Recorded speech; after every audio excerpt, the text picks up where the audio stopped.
Hey Seahawks, happy game day! It's the Setting the Edge podcast from not Cincy or St. Paul, not Kissimmee or Cali, not Texarkana or Tucumcari, not anywhere east of the Cascades. I'm right where the Seahawks' heart beats the loudest. And if you're a 12, you know that's Seattle. Dan Goforth here, bringing you what's up with the Hawks. You know, if you follow us at Setting the Edge on Twitter or X or whatever the hell it is now, I've been putting out the real reel on the Seahawks since before Gino and DK and Locke and Nino and Bobby and Uncle Will and D-Lou laid the footing for the amazing culture of this current Seahawks family. Tonight, it's all about preseason game number 1 versus the Vikings. As most Seahawks fans are aware, the interior of the offensive line became a real liability last season wore on, allowing more and more pressures on Geno Smith. This was clearly attributable to two things: 2 rookie tackles playing in their first 18-game NFL season and the poor interior offensive line play of Austin Blythe at center and Gabe Jackson at right guard. Many would say if just one of those 2 positions had been played by a solid starter, Seattle's record would have included 2+ more wins. Now, with both Blythe and Jackson gone, this is where the rubber meets the road. Can our new center and right guard make a difference? And who will it be? The first test the Seahawks center rotation will face will be the interior defensive line of the Minnesota Vikings tonight. That starts with last year's Vikings defensive tackle, Harrison Phillips, who in his 5th year, his first season with Minnesota, finally began to show some signs of possibly being a solid starter as a 6'3", 307-pound run stuffer with the ability to push the pocket. In 2022, Phillips' first 17-game season, he had 1.5 sacks, 3 tackles for loss, 6 quarterback hits, and 59 tackles, despite playing with a number of nagging injuries. Beyond Phillips, the Vikings' nose tackle to 2-eye defensive tackle depth consists of Chicago's 2021 7th-round draft pick, 330-plus pound mauler Khyiris Tonga from Baylor, who started a total of 4 games in the last 2 seasons, and a relatively unproductive 7-year vet, Dean Lowry, coming over from the Packers. As the Seahawks depth chart sits now, Evan Brown, a 4-year vet and potentially the 6th former Lion to start for Seattle, should be getting the start tonight. He must show real promise against this Vikings ragtag lineup of interior defensive linemen if he wants to cement his spot at starting center. According to Pete Carroll, the 6'2", 320-pound Brown has been performing like a veteran in both calling pass and run blocking assignments, as well as anchoring the middle of the line in camp. That said, it clearly appears rookie 50th-round draft pick Olusegun Oluwatimi is also doing a very credible job. The 6'3", 310-pound play starter is continuing to make progress in camp, picking up the offensive line calls while showing quick feet, great hands, and a remarkable contact balance against Seattle's number 1 interior defensive line, meaning the competition for the Seahawks starting center position is very much alive and well. But what about the new starting right guard? Gabe Jackson's backup last year was Phil Haynes, a 604-foot, 322-pound 4-year vet who started 3 games last season and played 15 games total for the first time in his career. When healthy, Haynes had shown to be an average to more than adequate backup as the Seahawks' 4th-round draft pick in 2019 before his 3 starts last year. During those 3 starts, many have said he easily outplayed any of Jackson's 2022 performances. He was a part of an O-line that averaged 120 rushing yards per game and put over 200 rushing yards on the Chargers. He is playing on a 1-year prove-it contract this year, so this should be his first real opportunity to shine if he can stay healthy. His competition in camp is the 2023 4th-round pick, Anthony Bradford, who Pete said today has shown real promise. The 6'5", 332-pound grader, the second LSU guard the Seahawks have taken since 2020 3rd-round draft pick Damian Lewis. Bradford and Lewis' shared traits are eerily similar. Both were drafted at 332 pounds, started a majority of their games at right guard, were known as maulers, and were on LSU's 2019 national championship team.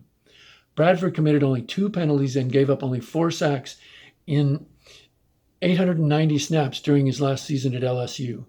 Right now, it's clear that he has the inside track. Right now, it's clear that Haynes has the inside track at right guard, but with 3 preseason games to go, anything is possible. Will tonight's favorable matchup with the Vikings defensive line be the beginning of the confidence-building growth this offensive line will need to mount a deep playoff run? Could Seattle start their first ever all Seahawks drafted offensive line? I'm not even sure if that's happened before. On the defensive side of the ball, the Hawks defensive linemen and outside linebackers will be going up against a Vikings O-line consisting of left tackle Christian Darrisaw, left guard Ariza Cleveland, center Garrett Bradbury, right guard Ed Ingram, and right tackle Brian O'Neill. That SI ranked the number 7 offensive line in the league for 2023. If starters get to play the first few possessions, we should get to see just how ready the Hawks front 5 is to stop the run and pressure the QB. Their approach to fixing this from last year's has changed in that they have moved away from the ultra-large, space-eating interior defensive linemen to faster, quicker, penetrating interior defensive linemen with more pass rushing tools. This will require a very deep rotation to avoid having smaller defensive linemen being worn down at the end of games. Pete has stated he expects a lot from guys who haven't been here before. That probably means Jarran Reed, who they expect to be starting at nose tackle, will be getting the night off. And outside linebacker Boye Mafe will be seeing only a minimum of snaps. But hopefully we'll get to see just what one of Seattle's biggest free agent investments, defensive end Dre Jones, can do in the run game and rushing the passer.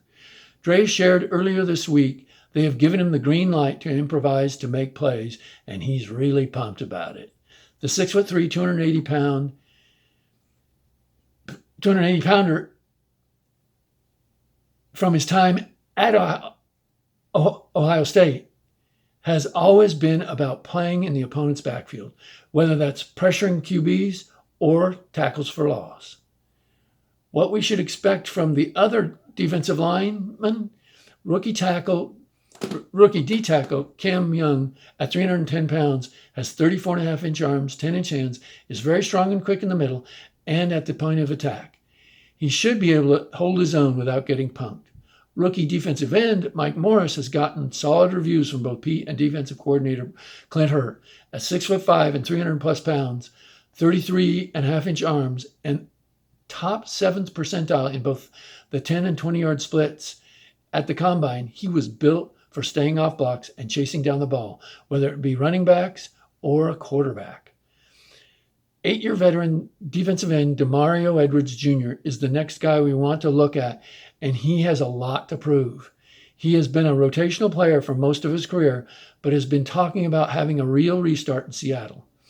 As a second-round pick coming out of Florida State in 2015, he entered the draft following a 2-year stint in the ACC, where he put up 6.5 sacks, 20.5 tackles for loss, an interception, 6 passes defense, 3 forced fumbles, and 2 fumble recoveries. Rookie outside linebacker Derek Hall is expected to also see a fair share of snaps. At 6'3" and 250 pounds, he is a powerful bull-rushing edge player, beginning to show some interesting swim and spin moves.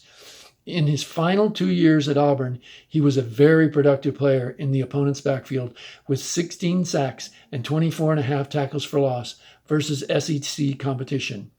Now for the guys they hope can become a part of the very deep rotation they will definitely need. First on the list to watch is Seahawks veteran defensive end Miles Adams, who they have a tremendous amount of confidence in, as he's already proven to be in the mold of the interior defensive lineman they're looking for. Now he needs to show production. In his second year with the Hawks, outside linebacker Tyreek Smith, having missed all of 2022 due to injury, also needs to prove he can set the edge, drop into coverage, and rush the passer while staying healthy. The rest of the hopefuls to show out include defensive ends Levi Bell, an extremely quick, powerful, and compact player, Jacob Sykes, who has yet to prove much in camp, and newly signed 6'2", 335-pound nose tackle Robert Cooper, who is likely to be a backup to Brian Monet until Monet gets healthy. Can Pete put this penetrating, tackle-the-ball defensive front together? Will he be able to find enough players to have the deep rotation he will need? Will he be able to rely on Geno and the offense to score early and often enough to put opponents in mostly passing mode to let his front five produce the chaos and havoc he hopes to see? Let me know what you think in the comments. Check out our next All-In pod here on the Setting the Edge YouTube channel to find out. Comments combined with subscribing and liking posts make creating this content possible. So thank you so much for your support. And until the next time, if you're here, make sure the Seahawks can hear you. Seahawks!